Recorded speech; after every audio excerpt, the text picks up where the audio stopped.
Brian Laundrie's chart does not offer very obvious clues about his possible role in a homicide or even his link to Gabby Petito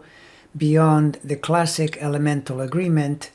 that often finds signs of the same element getting together.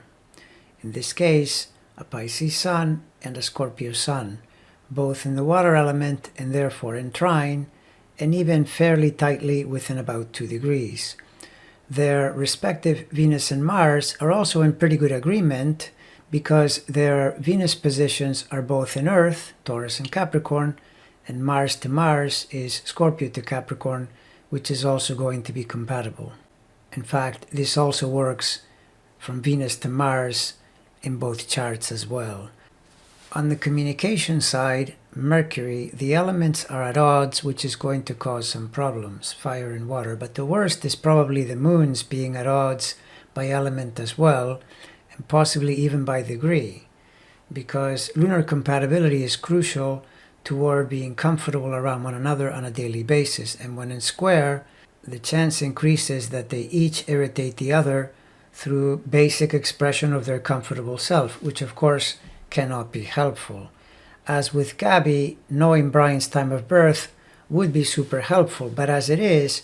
you can see his Jupiter is right on her Uranus and therefore being challenged by transiting Uranus at the same time as she was and at the time of the event, which was in late August and in concurrence with the Uranus station. Therefore, his Jupiter is likely to be in a relevant place in his chart, like say the 8th or the 12th sign, in order to reflect the dark energy of the event. It could also have rulership of those houses.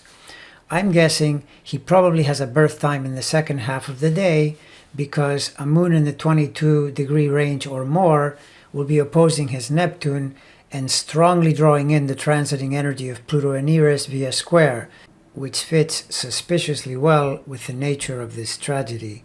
Nothing like Pluto to mirror an act of overpowering that results in death, or like Eris to signify the horrible discord that necessarily results, or to likewise signify a man caught in a spiderweb of terror he himself created as a result of a conflict with a woman. If this is true for his chart, he is experiencing the Pluto-Eris square that the entire planet is currently going through in a very personal and extremely destructive way. I'm not sure what's going to happen to this guy, but next month does look quite threatening because Pluto stations on October 5th, so if my guess is correct about his Moon-Neptune opposition, he's already in danger of getting caught, and the pressure only increases as each day passes toward that first week of October. Actually, whatever time he's born, the Neptune will still be where it is, so the Pluto is still going to find it, meaning Laundrie is on borrowed time and will probably face the music sooner than later. The Saturn transit in Aquarius is squaring Scorpio by sign,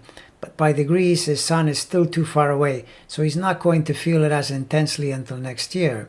But it still isn't anywhere near favorable in the context of possible involvement in a murder, and Jupiter's October station in Aquarius is not good either because it will be squaring his sun. So bottom line, best guess from the limited chart data available, this guy gets caught anywhere from soon to correlate with the Pluto station that is coming up in about 2 weeks to as late as the second half of October to better correlate with the Saturn and Jupiter stations at that time.